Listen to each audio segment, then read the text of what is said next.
दोस्तों नमस्कार, विकल्पवाणी सच्चाई की खोज में आपका स्वागत है। दोस्तों मेरे पीछे आप देखेंगे ये एक सरकारी स्कूल है, दिल्ली सरकार के अधीन चलता है। ऐसे ही दिल्ली में 1000 से ज़्यादा सरकारी स्कूल हैं जिसमें लाखों बच्चे पढ़ते हैं। आपको मालूम होगा दिल्ली सरकार प्रचार करती है दिल्ली में वर्ल्ड क्लास सरकारी स्कूल हैं जिसमें सभी सुविधाओं से लैस बेहतर एजुकेशन दिल्ली के बच्चों को दिल्ली सरकार देती है, ऐसा दावा दिल्ली सरकार करती है। लेकिन दिल्ली के अधीन चलने वाले सरकारी स्कूलों में हजारों ठेका मजदूर हैं, सफाई कर्मी, गार्ड्स आया का काम करते हैं, जिन्हें लगभग 3 महीने से या कई मजदूरों को 4-5 महीनों से सैलरी नहीं मिली है। इसीलिए ये सफाई कर्मी अपने बकाया वेतन की मांग को लेकर दिल्ली के अधिकतम स्कूलों में हड़ताल कर रहे हैं।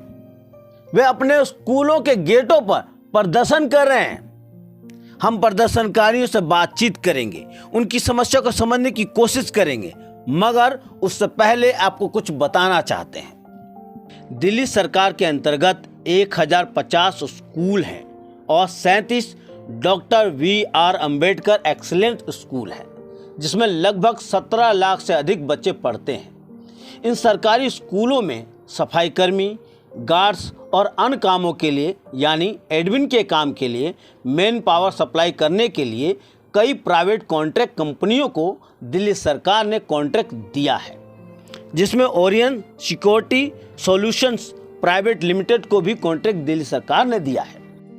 ध्यान देने वाली बात यह है, इन प्राइवेट कॉन्ट्रैक्ट कंपनियों को न्यूनतम मजदूरी अधिनियम 1948, ठेका श्रमिक अधिनियम 1970, ईपीएफ ईएसआई कर्मचारी मुआवजा अधिनियम 1923, बोनस आदि देने के शर्तों पर कॉन्ट्रैक्ट दिया जाता है। मगर ये कॉन्ट्रैक्ट कंपनियां बार बार इन कानूनों को ताक पर रखकर मजदूरों का अतिशोषण करती हैं। वे ठेका श्रमिकों को कम से कम वेतन देती हैं, अधिक से अधिक घंटे काम लेती हैं।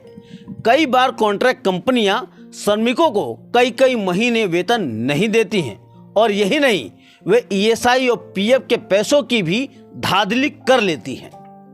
जैसा 2022 और 23 में इस ओरियन सिक्योरिटी कंपनी से national sample survey office government of India ने श्रम कानूनों का उल्लंघन करने पर इस कंपनी का ठेका रद्द कर दिया था।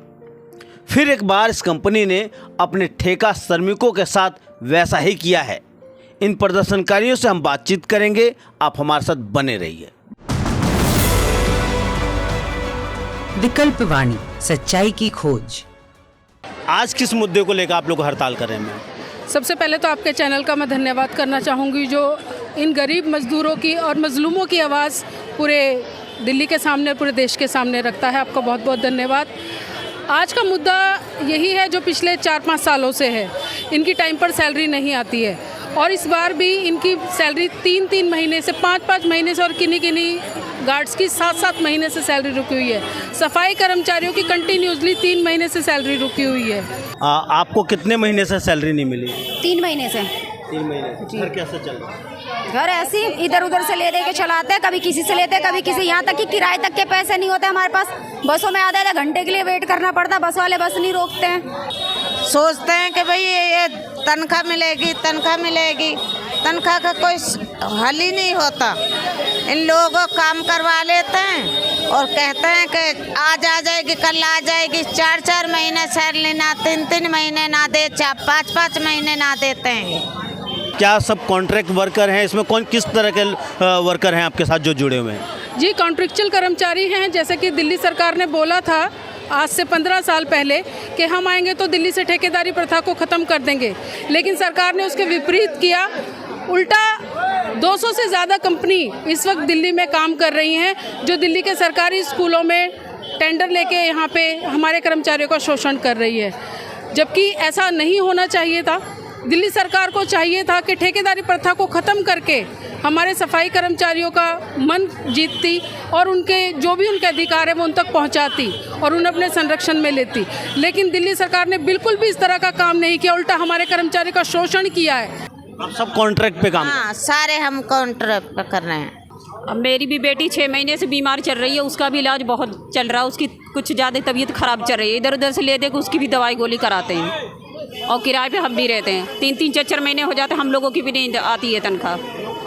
मकान मालिक ने कमरे के लिए चिल्ला रहा, 2 महीने हो गए किराए के लिए, राशन के लिए वो मकान मालिक चिल्ला रहे, दुकान वाले वो भी मना कर रहे राशन के लिए, कह रहे पहले का निपटाओ उसके बाद में राशन देंगे। ये हाल है हम लोगों का। ये यहाँ पे बहुत सारे लोग कह रहे थे पहले कि 40,000 रुपये लेके 50,000 रुपये लेके नौकरी दी गई है। सर पैसे लेके ही नौकरी दी गई है सबको, पैसे के बगैर नौकरी नहीं दी किसी को। पैसा भरोगे तो नौकरी मिलेगी, और कईयों को तो बेचारे पैसा भर के भी नौकरी नहीं मिल रही, वो ऐसे ही बैठे। ब्याज पे लेकर के हमने पैसे भी भरते हैं कि नौकरी मिलेगी हमें तो अपने बच्चों को सही से परवरिश कर सकें, और उस ब्याज को भी भरना पड़ रहा। मकान मालिक भी, हम किराए पर रहते हैं, वो भी आके 4 बात बोले, अपने बच्चों को सही से इलाज नहीं करवा पा रहे हैं, बीमार है और खाना भी नहीं दे पा रहे, तो ऐसे काम का फिर क्या फ़ायदा है ना। क्या यहाँ के अधिकारियों से आपने बातचीत की? जी, अधिकारियों से जहाँ तक बात करने की बात है तो बड़े लेवल पे बात हुई है। मैडम अतिशी जो शिक्षा मंत्री हैं, उनके पीए से मेरी बात हुई। मैंने कहा जी मैं अपने कर्मचारियों के साथ आपके यहाँ पे आना चाहती हूँ, मेरे कर्मचारियों की ये समस्या है, मुझे मैडम से बात करनी है। तो उनके पीए साहब बोले मैडम ये मैडम की समस्या नहीं है। मैंने कहा एजुकेशन मिनिस्टर होते उनकी समस्या क्यों नहीं है एजुकेशन के कर्मचारियों की? यहाँ पे जितने भी कर्मचारी उनके ही अधीन में आते हैं। जब वो एजुकेशन के मिनिस्टर हैं तो यहाँ के कर्मचारी किसके पास जाएंगे? कह रहे मैडम हमें नहीं पता, उन्हें लेबर कोड लेके जाओ, लेकिन वो मैडम के अधीनता में नहीं आते। मैंने कहा क्यों नहीं आते हैं? वो एजुकेशन मिनिस्टर हैं, वो क्यों नहीं सुनेंगी इनकी? तो उन्होंने फिर मना कर दिया कि नहीं जी यहाँ पे मत लेके आइए, हमारे अधीनता में नहीं आते, ये हमारे हाथ का काम नहीं है। ये जितना भी काम है ये सभी लेबर कोर्ट से कराइए। लेबर कोर्ट जहाँ पे 10-10 लाख केस पहले से ही पड़े हुए सड़ रहे हैं, वहाँ इन सब बेचारे गरीब कर्मचारियों की कौन सुनने वाला है? सबको बोलते कोई हमारी सुनवाई नहीं करता, कहीं पे भी नहीं। ठेकेदारों को फ़ोन करते तो डांट के बिठा देते हैं, कहते हैं आज नहीं, हमें क्यों फ़ोन कर रहे हो, अपने उससे पूछो, वो कहता है उससे बोलो, किससे बोले। हम चाहते हैं ये ठेकेदारी हटे यहाँ से, हमें हमारा जो हक है हमें मिलना चाहिए। हम बहुत परेशान हो चुके हैं इस कंपनी से। आपने एक मेन बात कही, ठेकेदारी हटनी चाहिए। हाँ जी, पहले हमारी ठेकेदारी में थी सेकर तो 7 तारीख 10 तारीख को सैलरी आ जाती थी, जब से ना पीएफ कट रहा हमारा, ना कुछ कट रहा, ना सैलरी टाइम पे आती। हम बहुत परेशान हैं। 2 साल से पीएफ भी नहीं डाल रहे हमारे। हाँ 2 साल हो गए डाल ही नहीं रहे। मैसेज हॉस्पिटल वाले देखते नहीं, कहते हैं कि आपका ऐसा नहीं कट रहा, तो हम क्यों देखें? आप ठेकेदार से बात करो, आपका ऐसा एसआई का पैसा कट रहा है आपका? नहीं कट रहा सर, नहीं, ना पीएफ कट रहा ना ऐसा ही कट रहा हमारा। हमारी डिमांड यही है कि जो हमारे कर्मचारी हैं इनका वेतन इनको समय पर मिले, इनके लाभांश इन्हें समय पर मिले, और इनके रिस्पेक्टली इनकी नौकरी जो है वो प्राइवेटाइजेशन से निकल के सरकार अपने अधीनता में ले। दोस्तों अभी आप लोगों ने सफाई कर्मचारियों के उनके लीडर पूनम सिंह जी की बात को सुना। एक बात तो तय है, आम आदमी पार्टी की सरकार सत्ता में आई तो अपने घोषणा पत्र में साफ साफ कहा था कि हम जैसे ही सत्ता में आएंगे अपने अधीन जितने भी सरकारी स्कूल हैं या जितने भी सरकारी संस्थान हैं वहाँ काम करने वाले कॉन्ट्रैक्ट पे कर्मचारियों को, ठेका कर्मचारियों को हम पक्का करेंगे। इस उम्मीद पर हज़ारों लोगों को भर्ती की गई और बहुत ही कम वेतन पर अधिक से अधिक घंटे काम कराया गया। ये साफ नज़र आ रहा है कि ठेकेदारी ख़त्म करने के नाम पर बड़ा भ्रष्टाचार चल रहा है। कुछ चंद लोगों को पक्का किया जाता है और हज़ारों लोगों को ठेकेदारी में ही सड़ाया जाता है, जहां पर उनको सही वेतन नहीं मिलता है और मजदूर इस उम्मीद में काम करता रहता है कि शायद एक दिन मुझे पक्का किया जाएगा और उनके बच्चों का भविष्य का सुरक्षा होगा।